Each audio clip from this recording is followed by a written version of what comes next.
There's one important factor that most people don't consider when managing their finances.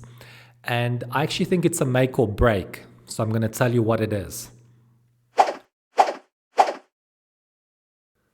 Welcome to Finish First Financially. I'm Goran Radanovic.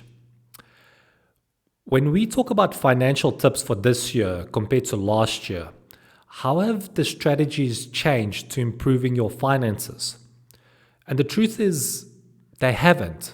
What worked last year and the year before that will work this year and will continue to work until the end of time. So nothing has changed from that perspective.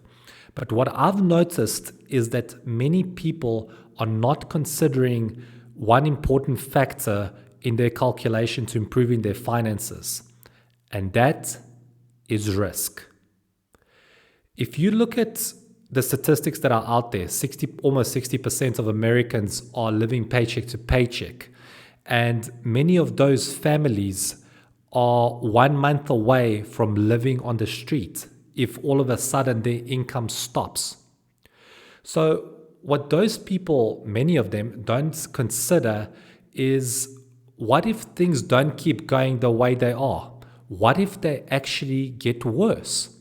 Because they're kind of going from month to month, they're managing to keep their necks above the water, they're covering the expenses, somehow paying their debts as well, and they believe that things are going to keep going that way, or at the very least are going to improve, meaning they're going to get a higher paying job or have a salary increase, and that'll give them kind of breathing room to just relax and carry on without having to stress financially.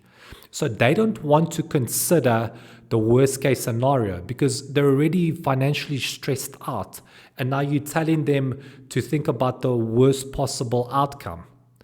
Nobody wants to do that, but I think they should, because risk plays a massive role in budgeting, spending, investing, retirement. It needs to be considered because things can go belly up. And I think it's important for people to put themselves in that situation.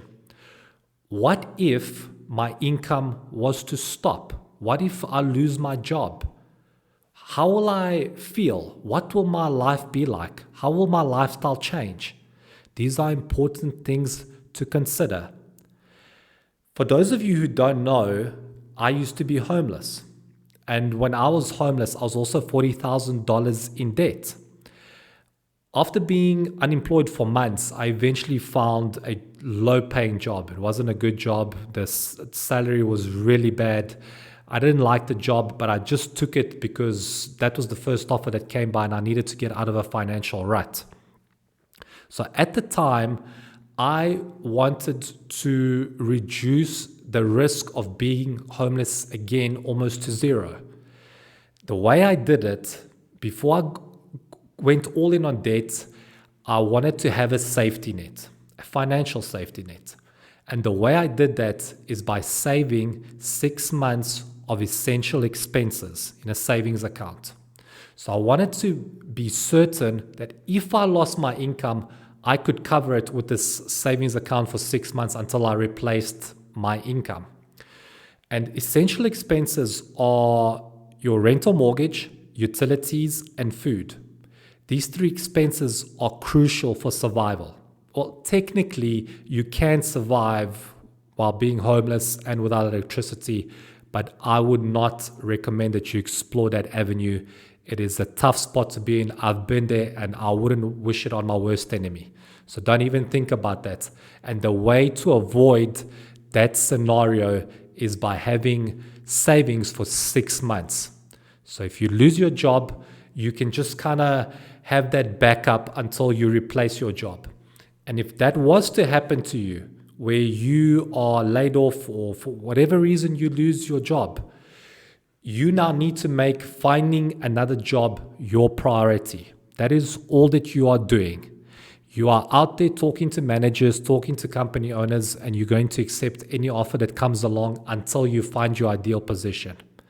That money, that savings account for 6 months of essential expenses, isn't to be used to now supplement the shortfall of your expenses while you still have work. that just shows that you're living a life above your means and that you need to reduce your expenses. It's only to be used if you have lost your income. You need that kind of pressure to be alleviated off of you because you've gone through a traumatic experience of losing your job, and the last thing that you want to the last thing that you want to feel is this even more pressure of not being able to pay your bills. So if you look at yourself, you look at your situation that you're in at the moment, whether you've got debt, whether you're struggling financially and you've got work, put yourself in a situation where your income stops tomorrow. How are you going to feel? What is that going to do to your life? Like, really focus in on that and pretend that you are in that situation and you don't have savings of 6 months of essential expenses covered. What is that going to do to you? It's going to destroy you mentally. It should frighten you to the core, to the point where you're shaking. And when that happens, you should act with great urgency so that you can make a plan about how to reduce your expenses so that at the end of the month, you've got more money to dedicate to the savings account. And you want those 6 months of essential expenses covered as soon as possible because you don't know when you can lose your job. The sooner you've got that money, the more relieved you can be. If it happens that you lose your job, and if you don't, well, great. Everybody needs a safety net. So if you've got the safety net, you've got less worries and you can focus on paying off your debt. If you look at what's going on there in the world economically, it's absolutely crazy. I think it would be foolish for me to think that we won't be entering a recession. We've already experienced inflation. Real estate prices have been dropping.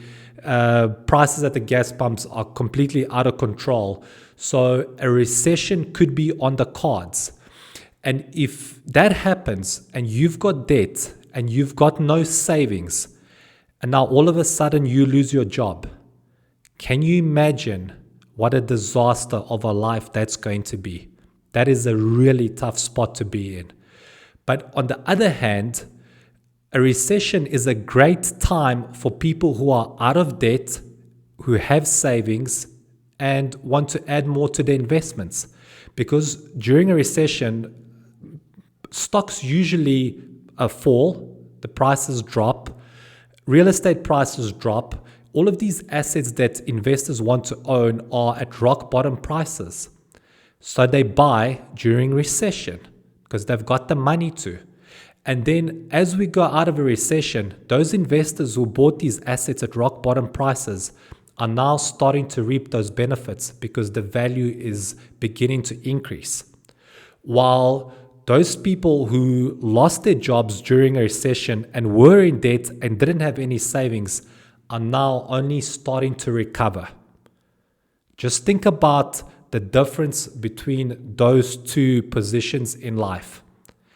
And by saving for 6 months of essential expenses, you've got that safety net and you start tackling the debt, you pay it off, and then you start to build your savings account until you can eventually get to investments. So you can be in that position. If a recession does come, you're the one buying those assets at rock bottom prices. Now, if you need more help on sorting out your finances, budgeting, improving your savings and investing, you can contact me at finishfirstfinancially@gmail.com. Come onto the show for a free consultation and I'll look at your situation and tailor a plan that could help you to improve your finances.